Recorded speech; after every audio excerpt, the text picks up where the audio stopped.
Good morning. My name is Stephen Edholm, Skillcult.com, YouTube.com/Skillcult. It's just a little bit before dawn here. I think it's just starting to get light outside, and I'm kind of groggy, and there's my coffee. Yay!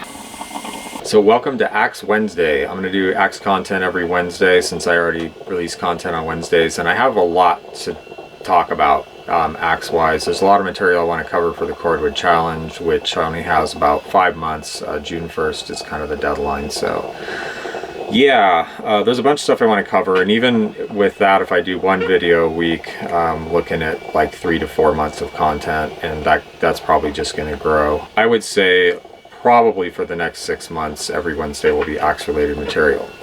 For those of you who aren't interested in axes, the good news is that will be, just Wednesdays and not Saturdays. Although there's so much to cover that I might squeeze some extra material in during the week or something like that.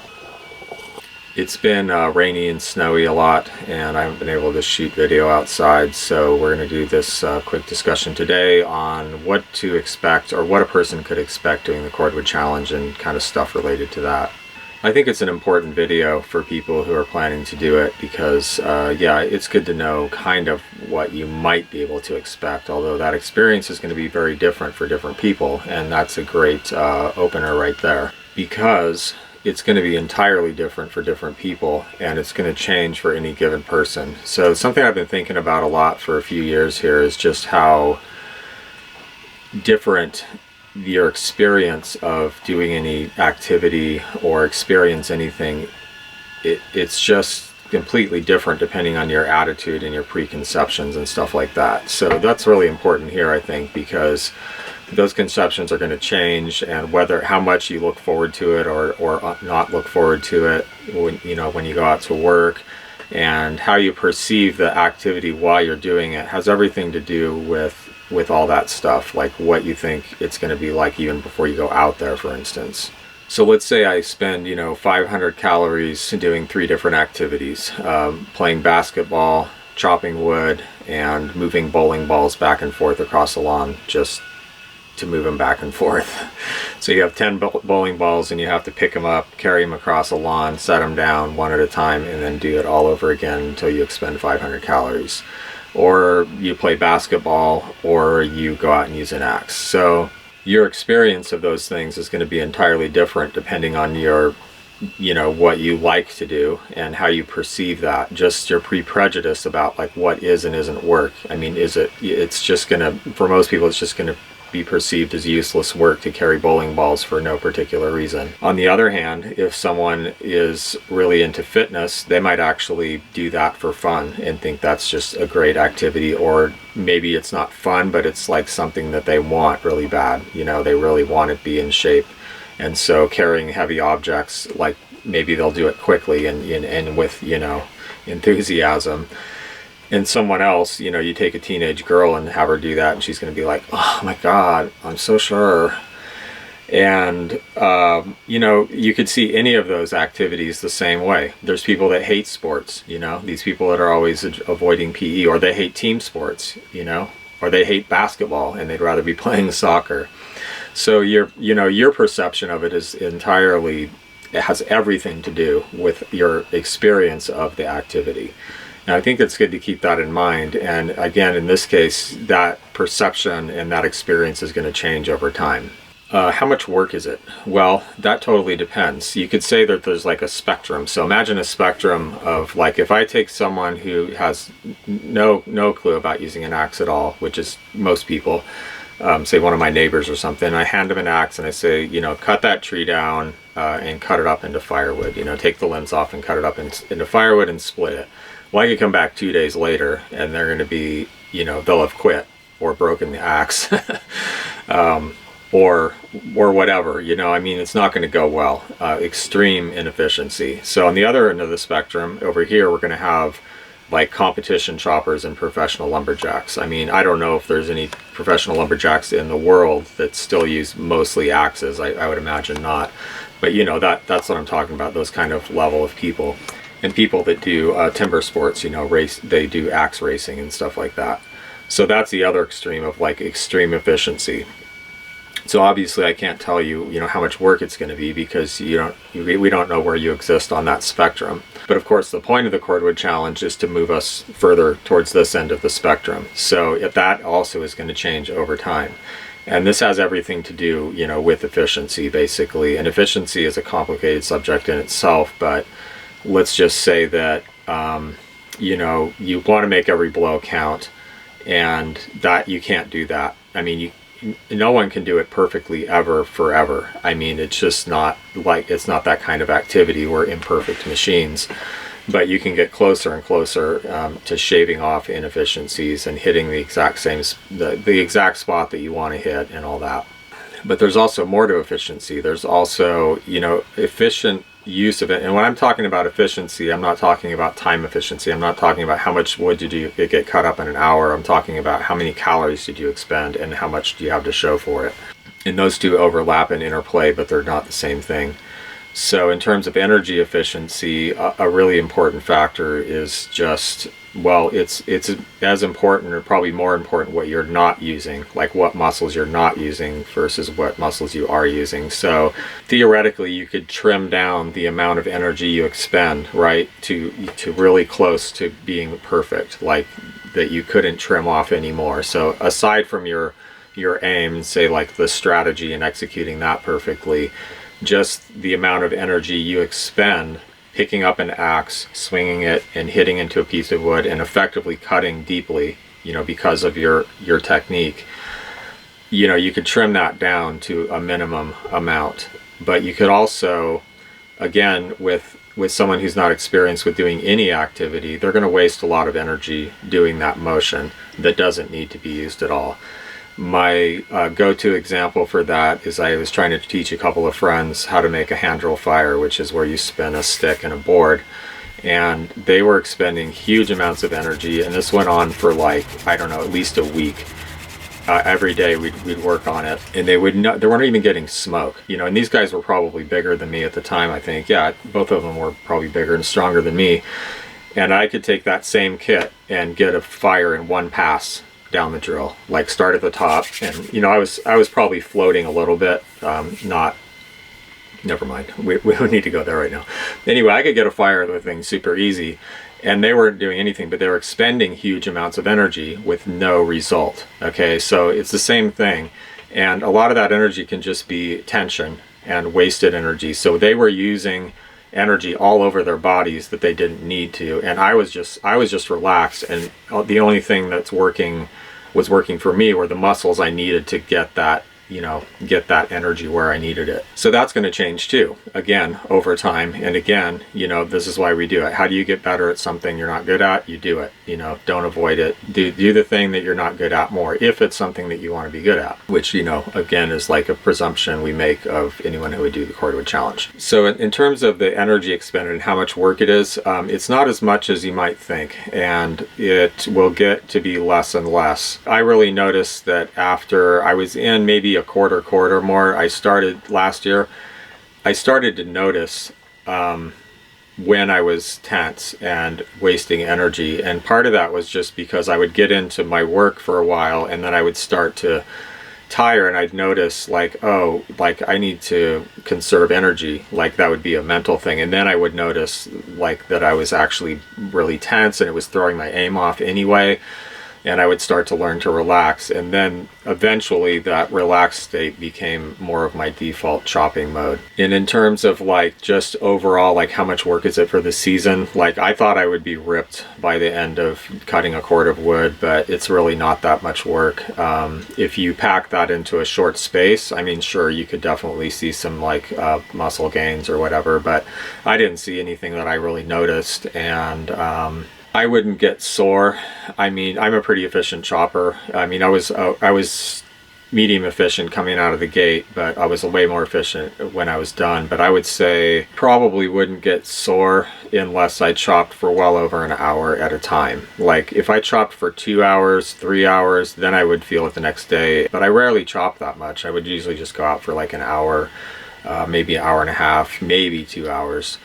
And I didn't really notice a lot of soreness, and I wasn't in very good shape last year when I did it. I was sick a lot, and I would just get these little windows of energy, and I would, that's what I would do. That's the first thing I would do, because I had already committed to doing it, and I liked it. I like doing it. So even if I was kind of like, I'm not sure I'm going to get up and do anything, I'd be like, yeah, well, I'll just go chop wood for 30 minutes and do that. So I wasn't in very good shape to start with. I had been sitting on my butt for a very long time, not doing much of anything, and I was starting to feel a little bit better. But yeah, I was fairly sedentary, and I'm generally kind of, besides these health problems that I have with like energy swings and stuff, I'm pretty healthy and I can kind of jump right into work. But yeah, I was definitely not like in good shape, and it still wasn't that taxing. Now it's going to be more taxing, more tiring. It's going to create more soreness if you're not good at it, and again, if you're not efficient, because you're going to be wasting a lot of muscle energy that you don't need to be using. That again will improve. Time is inevitable, and you don't want to rush that. It's really, really important not to force power and speed. Don't force those. They're very, very dangerous. So if you start, you want to start chopping very gently, like way less than you need to get the work done quickly. Chop gently until you're able to execute things reasonably well, and then you can start throwing the axe just a little bit harder, but do it at your own comfort level. And this work in general requires of you that you adapt to the work constantly. And this is a great place to start learning that, is just learning in the beginning not to force the power forward or the speed. Just take your time, lay out the notch how you want it, say if you're bucking, and just very slow and methodical and without a lot of force, just start going for that. Trust me on this one. It's harder to do than it is to say too. I mean, I still have problems doing that myself, because I also everyone has like a speed limitation. Now, I was just watching a video that a viewer posted in the comments section on Still Timber Sports, showing how to buck logs for competition bucking, and they said the same thing. They're like, yeah, don't, even when you're at home, like they don't train, like these guys that were putting on the workshop, they're like, we don't train for speed. You train for accuracy, you train, to do everything right, have perfect form, but you don't train for speed at home. Speed's for competition. But the speed will come, and so will the power. And I'm going to give you some tips on the way I understand the mechanics and and generating power in wood splitting and chopping. But in order to actually execute those and put them into play, you have to have a certain amount of coordination that you've built up and skill, because when you add force, you're going to magnify any mistakes that you're making when you add force. Not only that, it's much more likely you'll have an accident. So what I'm saying is related to how much time it takes. You can't force speed and you can't force power, and speed and power are both going to shorten the time that you spend chopping.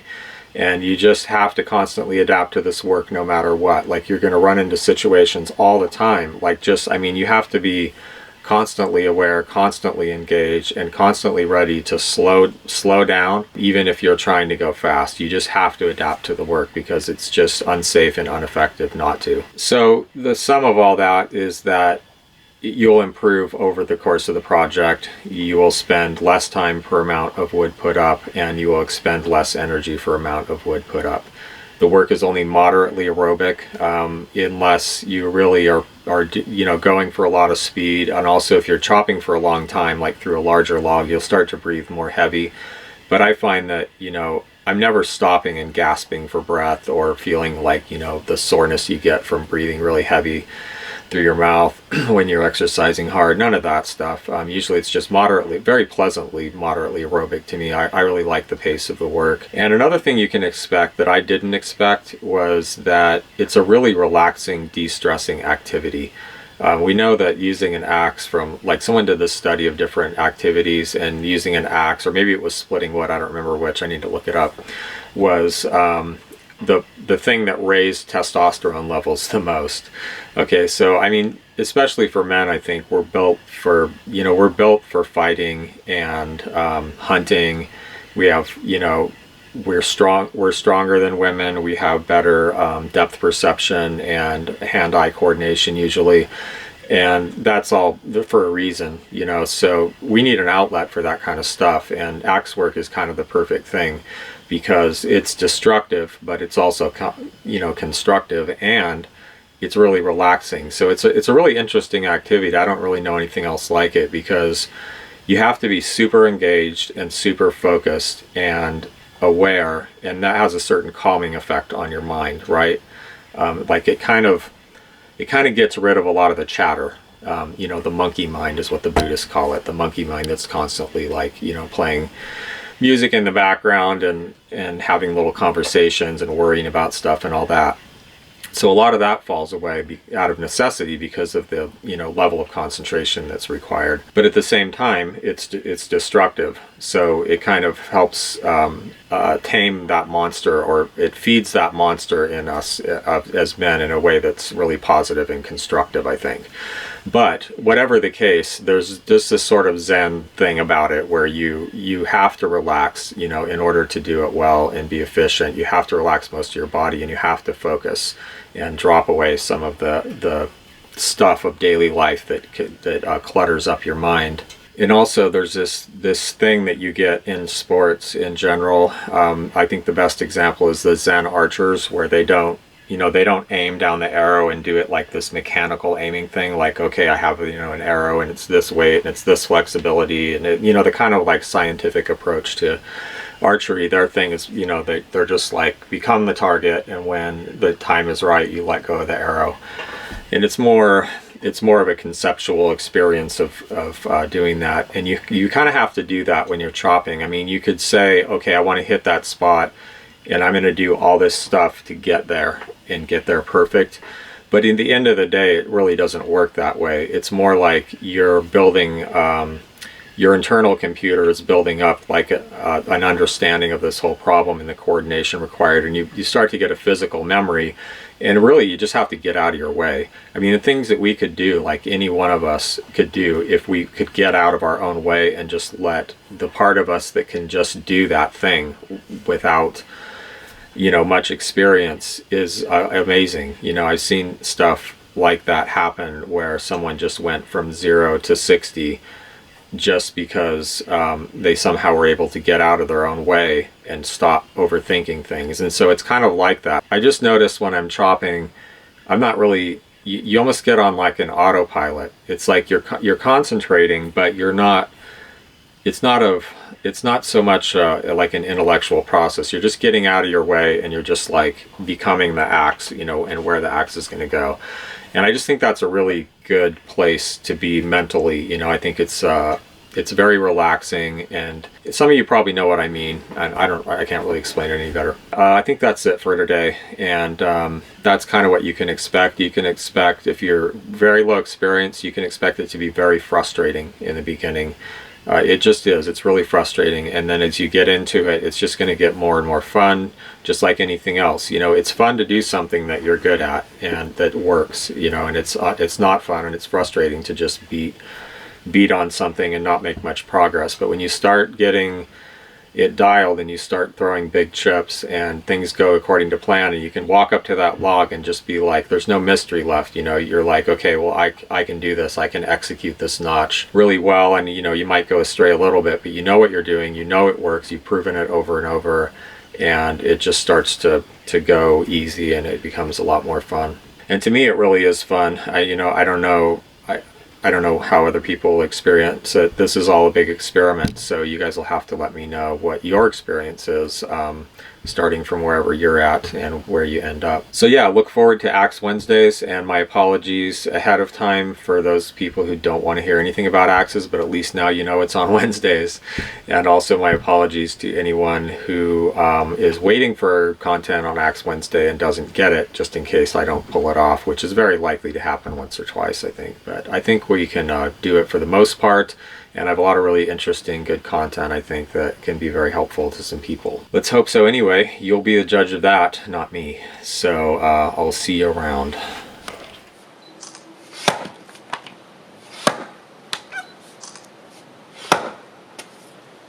Ja, kom met die mantra.